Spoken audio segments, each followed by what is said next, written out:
어제 아침에 같은 말씀 가지고 화평을 미워하는 자들이 어떤 자들인가 하는 거 생각해 보았죠. 화평을 미워하는 자들, 세상을 살면서 착하게 살지 않고 사람들과 다투고 사람들과 싸우고 나쁜 짓 하는 사람, 이런 사람들이 화평을 미워하는 자들인가? 아니라고 그랬어요. 성경이 말하는 화평을 미워하는 자는 화평이신 예수 그리스도를 미워하는 자, 화평이신 예수 그리스도를 믿지 않고 인정하지 않는 자, 그런 자들이 화평을 미워하는 자들이다 라고 말씀드렸어요. 그러므로 우리는 사람을 볼 때 저 사람이 얼마나 착한가, 얼마나 선한가 하는 것도 중요하지만 그보다 먼저 저 사람이 정말 내가 믿는 예수 그리스도를 인정하고 믿는 자인가 그렇지 않은 자인가 하는 것을 먼저 생각해 볼 수 있어야 한다고 그랬어요. 그래서 그 사람이 화평을 미워하는 자라면, 예수 그리스도를 인정하지 않고 믿지 않는 자들이라면 어떻게 해야 돼요? 그 사람이 아무리 착하다 할지라도 아유 저 사람 나보다 착한데 뭐 내가 저 사람한테 뭐라고 하겠어, 그렇게 할 것이 아니라 내가 믿는 예수 그리스도를 전해야 한다, 가르쳐야 한다, 전도해야 한다라고 말씀드렸어요. 또 반대로 분명 예수를 믿는 자인데 이 세상을 살아가면서 여러 가지 착하지 않게, 선하지 않게 사람들과 다투며 살아가는 자들이 있다면 어때요? 무조건 미워할 것이 아니라 그럼에도 불구하고 저 사람은 예수 그리스도를 인정하는 자예요, 믿는 자예요. 그러므로 어떻게 한 걸음 더 다가가서 긍휼히 여기는 마음으로 불쌍히 여겨주고 사랑해주고 한 번 더 위해서 기도해 줘야 돼요. 왜? 그는 이미 한 예수 그리스도를 믿음으로 말미암아 내 형제되고 자매된 자들이기 때문에. 인간적으로 착하지 않다고 해서 내칠 것이 아니라 한 예수 그리스도를 믿는 자로서 형제의 마음, 자매의 마음을 가지고 더 사랑해주고 더 기도해 줄 수 있어야 된다라고 말씀드렸어요. 자, 그런데 오늘 본문을 통해서 우리가 얻어야 될 또 한 가지 중요한 교훈이 있습니다.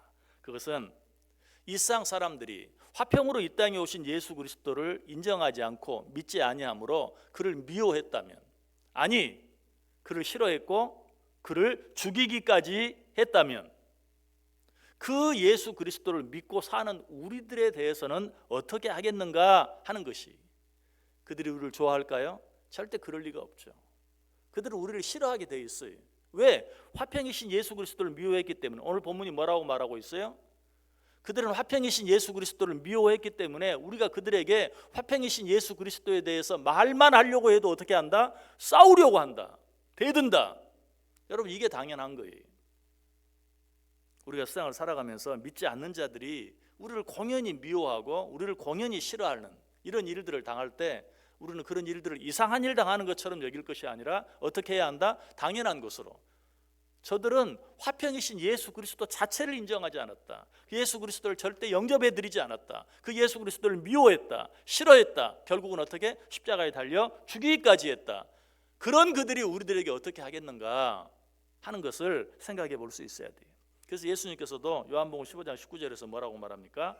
너희가 세상에 속하였으면 세상이 자기의 것을 사랑할 것이나 너희는 세상에 속한 자가 아니요 도리어 내가 너희를 세상에서 택하였기 때문에 세상이 너희를 미워하는도다.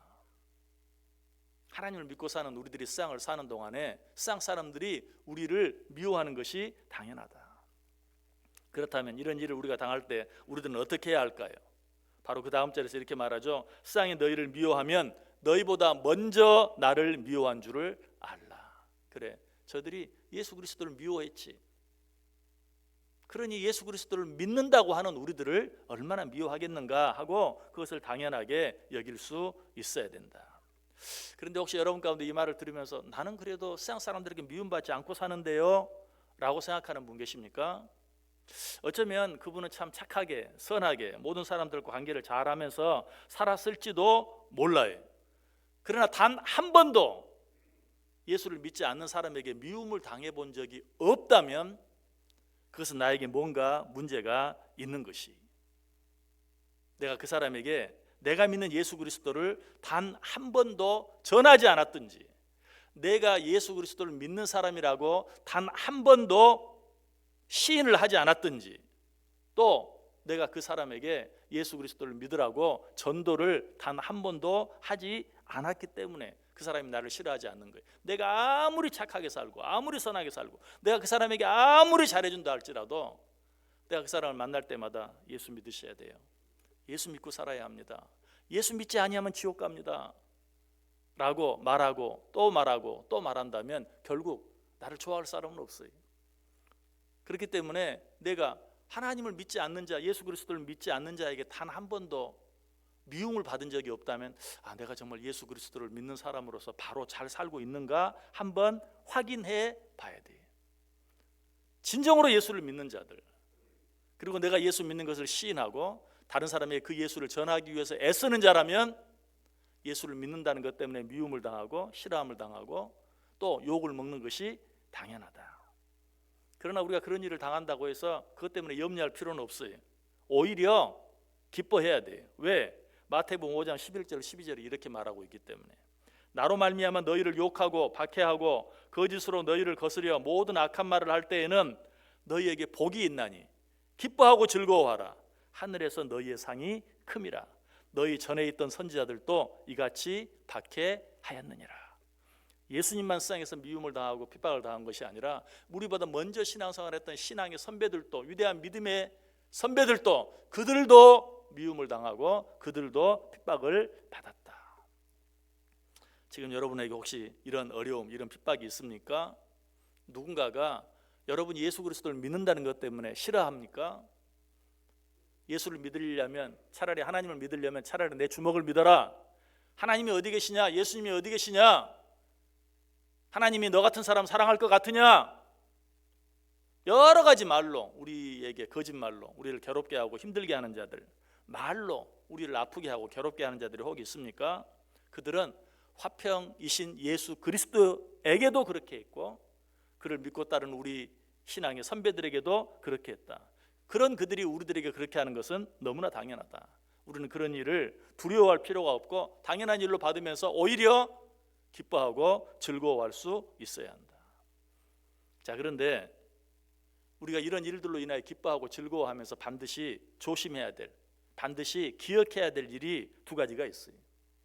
그 첫 번째는 무엇인가? 내가 하나님의 이름 때문에 욕을 먹고 공격을 받는 것은 괜찮은 것이, 당연한 것이, 아니 좋은 것이, 그러나 내 자신이 잘못함으로 말미암아서 욕을 먹거나 미움을 받는 것, 그것은 결코 용납해서는 되지 않는다. 우리는 늘 확인해야 돼. 우리가 신앙생활하면서 착각하기 쉬운 것이 있어요. 그것이 무엇이냐면 내가 잘못해서 욕을 먹으면서 마치 내가 예수를 믿기 때문에 욕을 먹는 것처럼 생각하는, 잘 구별할 줄 알아야 돼. 내가 정말 예수를 바로 믿기 때문에 미움을 당하는 것인지 아니면 내가 선하게 살지 못하고 착하게 살지 못해서 욕을 먹는 것인지 확인해야 돼. 내가 잘못해서 욕을 먹으면서 내가 예수 믿기 때문에 욕을 먹는 것으로 착각하면 안 된다. 그래서 사도 베드로가 베드로전서 2장 19절 20절에서 그렇게 말합니다. 부당하게 고난을 받아도 하나님을 생각함으로 슬픔을 참으면 이는 아름다우나 죄가 있어 매를 맞고 참으면 무슨 칭찬이 있으리요. 그러나 선을 행함으로 고난을 받고 참으면 이는 하나님 앞에 아름다우니라. 네가 예수를 믿는 것 때문에 고난을 받으면 귀하고 아름다운 일이지만 네가 잘못 삶으로 말미암아 미움을 받으면 거기에 무슨 칭찬할 것이 있겠느냐라고 말하고 있어요. 또 한 가지 우리가 기억해야 될 것, 사람들로 하여금 내가 예수 믿는 것 때문에 미움을 당하고 핍박을 당할 때 내가 어디로 피해야 하는가? 이럴 때 어떤 사람에게 피하면 안 돼요. 이런 때야말로 누구에게? 하나님께로 온전히 피할 수 있어야 돼요. 하나님께 도움을 요청할 수 있어야 돼요. 바로 그런 때가 성전으로 올라가야 할 때예요. 자, 시편 120편이 어떤 시라고 그랬어요? 시인이 성전으로 올라가며 부른 노래였어요. 사람들이 말로 자기를 괴롭힐 때 네가 믿는 하나님이 어디 있느냐? 네가 믿는 하나님이 너를 얼마나 도와주었느냐? 네가 믿는 하나님이 너를 얼마나 사랑했느냐? 그런 하나님 믿을 바에는 차라리 내 주먹을 믿어라. 여러 가지 괴사한 말로, 속이는 말로 지금 시인을 괴롭게 하고 힘들게 하고 있어요. 그때 시인은 어떻게 했어요? 성전으로 올라갔어요. 우리는 우리의 참 피난처가 오직 하나님 한 분뿐임을 기억해야 돼요. 어떤 일이 있든지 우리의 진정한 피난처는 하나님인 줄 알고 사람에게로 피할 것이 아니라 하나님께로 피할 수 있어야 돼요. 그런 하나님이 어떻게 해주십니까? 그런 우리를 위로해 주세요. 도와주세요. 진정으로 우리의 피난처가 되어주세요. 고린도후서 1장 3절 이하에 말합니다. 찬송하리로다. 그는 우리 주 예수 그리스도의 하나님이시요 자비의 아버지시요 모든 위로의 하나님이시며 우리의 모든 환난 중에서 우리를 위로하사 우리로 하여금 하나님께 받는 위로로서 모든 환난 중에 있는 자들을 능히 위로하게 하시는 이시로다.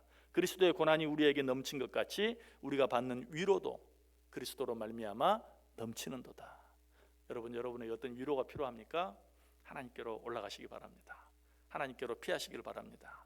우리가 받는 고난이 제 아무리 크더라도 너희에게 그 고난이 넘친 것 같이 위로도 넘치게 되리라. 이것이 하나님의 약속이. 또 고린도후서 1장 7절도 말합니다. 너희를 위한 우리의 소망이 견고함은 너희가 고난에 참여하는 자가 된 것 같이 위로에도 그러할 줄을 알라. 하나님께서 우리로 하여금 어떤 고난을 당하게 하든지 하나님께서 우리로 하여금 어떤 핍박을 당하게 하든지 그런 고난과 핍박을 허용할 때는 어때요? 그 고난과는 좋게 비교할 수 없는 위로로 우리에게 갚아주시고 채워주시고 도와주실 준비가 되어 있다는 뜻이 오늘 이 시간 그 하나님께로 올라감으로 말미암아 예수 그리스도를 위하여 예수 그리스도 때문에 받는 고난 그 모든 고난과는 좋게 비교할 수 없는 하나님이 예비해 놓으신 놀라운 위로와 도우심의 은혜, 축복이 여러분 모두에게 풍성히 넘치는 복된 하루 꼭 되시기를 주님의 이름으로 간절히 축원합니다.